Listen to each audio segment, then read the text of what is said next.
Wagwan masses, Dapper here, and welcome back to One Name Sports.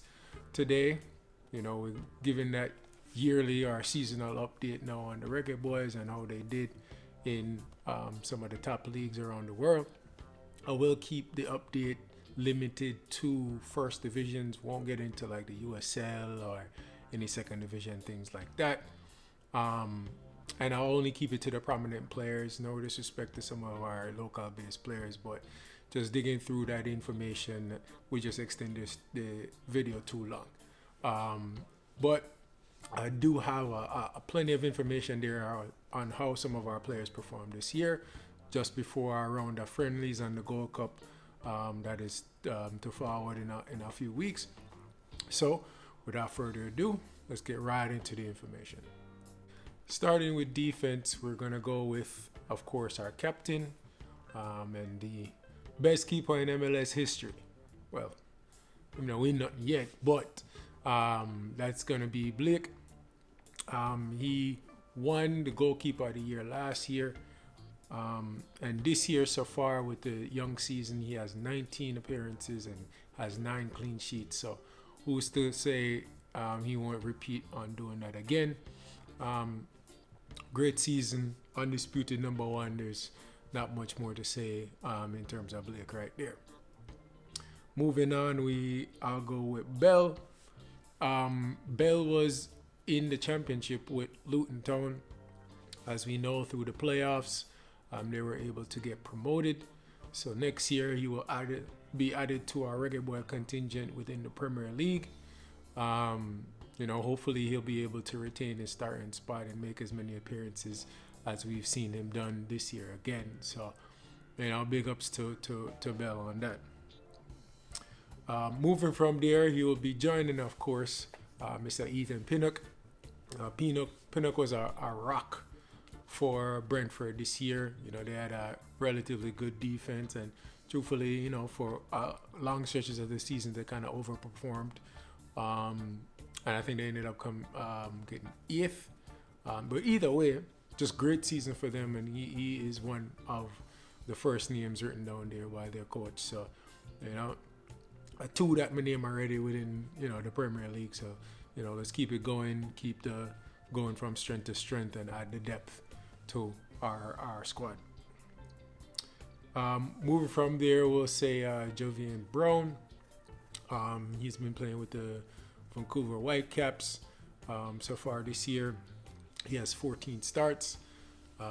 So, just keep that going, more experience. I just feel like it's a little bit more structured. You get more pay playing outside of JPL. So, big up to him.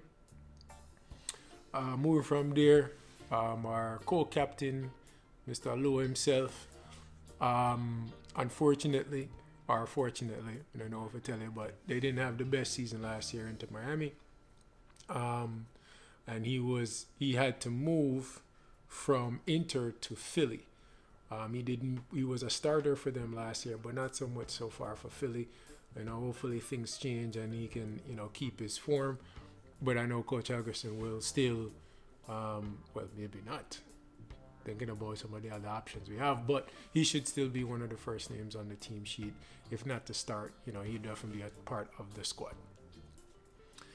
Moving on from there, we have another vet in our squad in Taxi, Kamar. He's made 13 appearances so far for Minnesota. He's been kind of a journeyman around the MLS, but he's consistent and he works hard. So he'll always have game there for get, and will always be called up for the Reggae Boyz as well. We have a debutant that I'll speak about in defense, and that's Lim Bikisa. He plays for Wolves. They got a new coach in Mr. Lopetegui. He was a coach at Real Madrid for a short time. One of the top coaches coming out of Spain. Took over. They looked like they were going to get relegated. They were able to escape relegation. Limbikisa has been within the squad selection, has not made that many appearances. He did make a debut coming off the bench for them. but he's one for the future, a young player. So watch him, especially next year and going forward. If they don't, if Wolves don't buy a ton of players within his position, expect him to get some games and kick on from strength to strength with some of the other young players we have shining now for the Reggae Boyz. Looking at our midfield now, first person I want to talk about is DJ Daniel Johnson. He had a good season for Preston.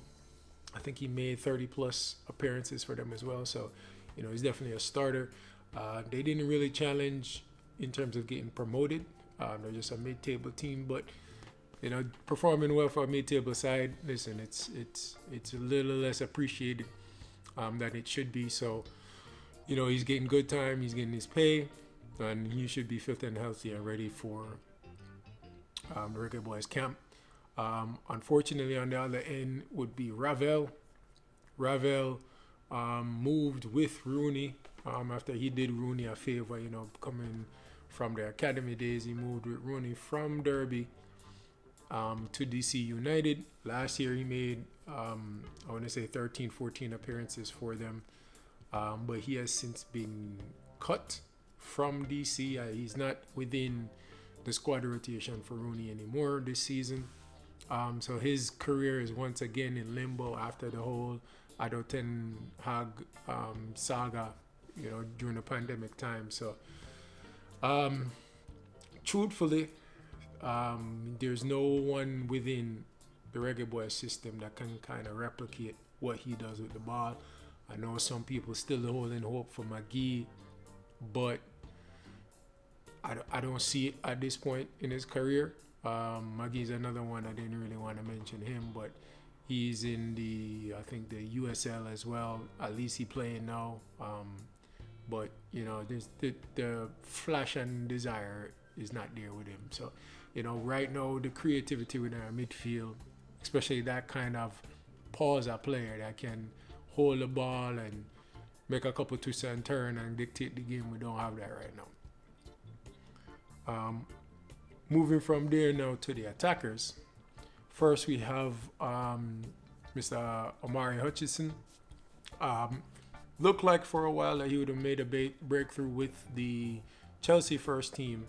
I'd say that was, before the January transfer window opened. And then when that window opened, as we know, Bowie went crazy, signed all these players. So Omari kind of just fell by the wayside. Made a couple appearances for Jamaica, but other than the one or two that he had on the Potter, there hasn't really been much light for him within Chelsea. It is, highly likely that he will probably go out on loan this year coming up. Hopefully to maybe a Premier League side, but more than likely to like a championship side, or maybe can go to a Dutch league or something like that. But very talented. Wish him the best, but it's probably not going to be as Chelsea, and no bias knowing that. Moving from there, I'll say Damari Gray. He has just completed his paperwork now, so I can officially call him a Reggae Boy. He escaped relegation with Everton, made 30 plus appearances for them. A decent amount of I can't even say decent, but he had some goals and assists. He was effective while he played for them. Very electric player. So it's definitely something that's going to add a different dynamic to our attacking wingers right now. So bring him on, and he's in form-ish, or if not, you can say he has something to prove. So if he makes a Gold Cup squad, which he should be very interesting. If some of the other pieces also join up for the Gold Cup. Moving from there, we have, of course, Bobby. Bobby played very well within the Fulham system this year. I feel like as a winger, he got overshadowed by some of the options that emerged for Fulham. Willian seemed to discover his Chelsea form. They had a couple other just newer wingers that kind of were catch hot at certain times, especially during the second half of the season. But Bobby was always getting his games. He made a ton of appearances. So Bobby a gwan, as Bobby does. Last winger I'll speak on, well, not really, but Leon Bailey had a new coach there in Unai Emery that came and took over for Aston Villa. Still was giving him game, Bailey still, as we know, is kind of injury prone, but he was kind of being substituted for Watkins because they had let go for Ings.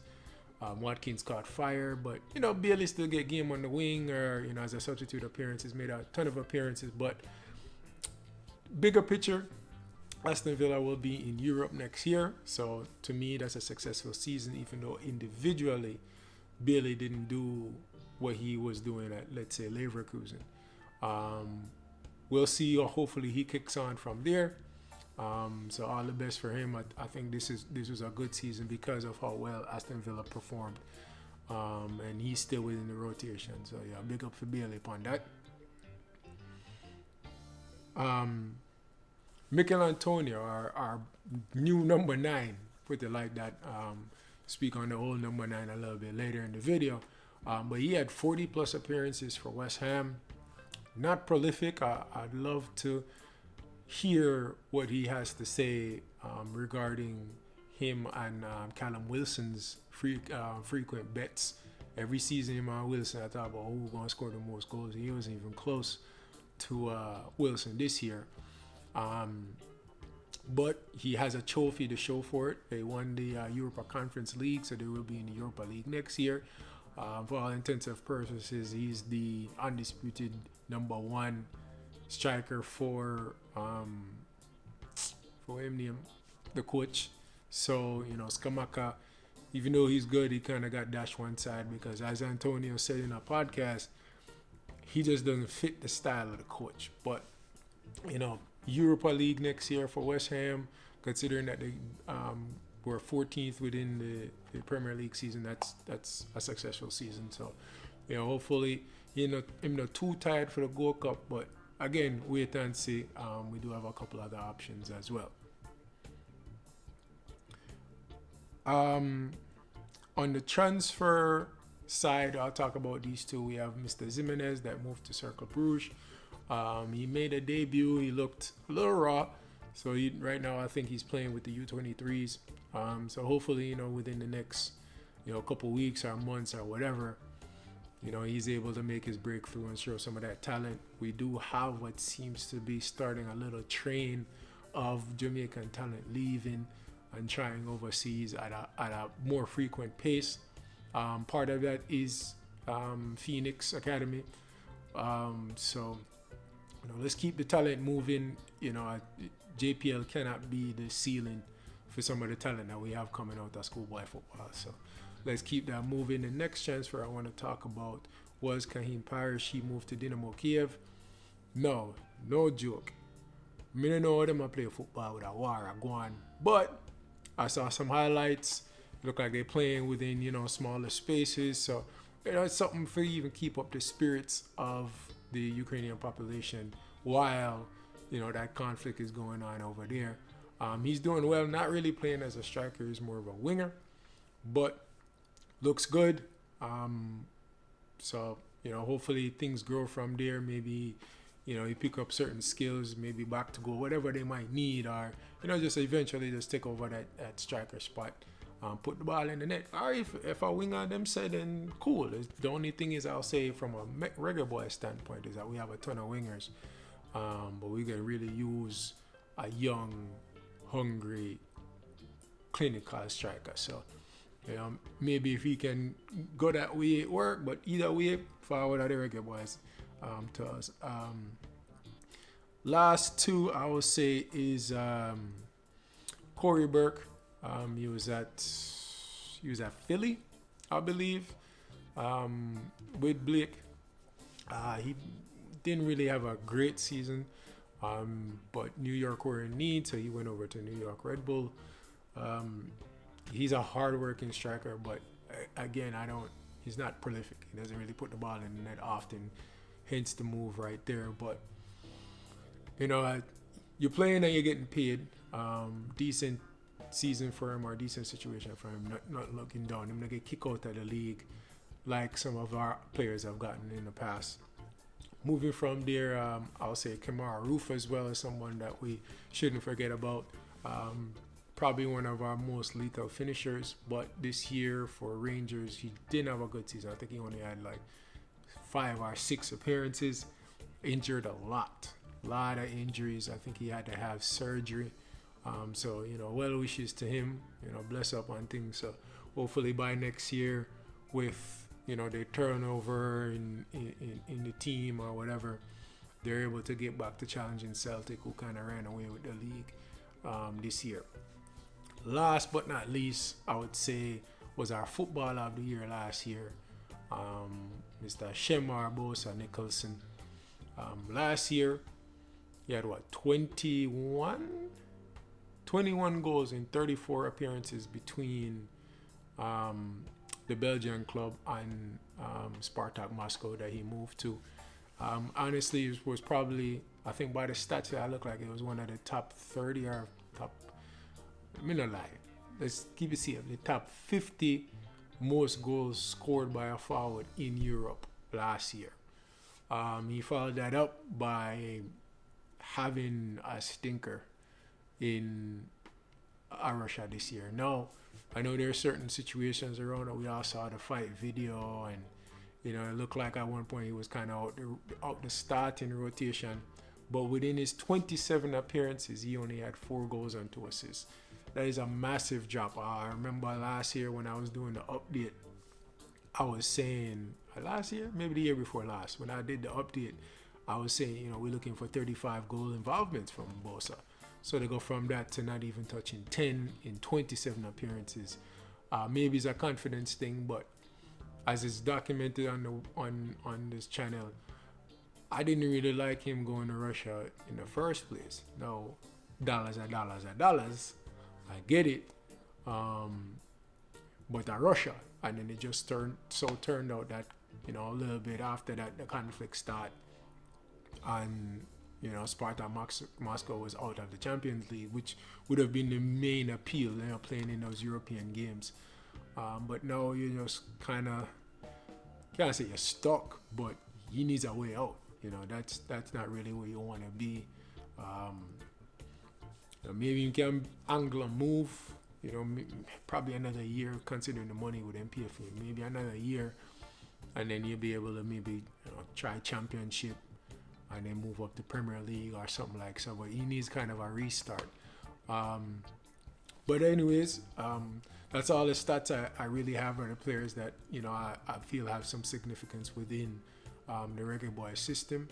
Drop your thoughts in the comment section below. Who you think should do better, who you have a positive outlook that will bounce back in 23-24 next season. Again, make sure you like, comment, and share the thing. We are active on Twitter and on IG, so if you want follow us over there and interact, more than welcome. Look out for the next video. Watch the previous videos too. I like seeing some thoughts on there as well. But thanks again for watching. Peace.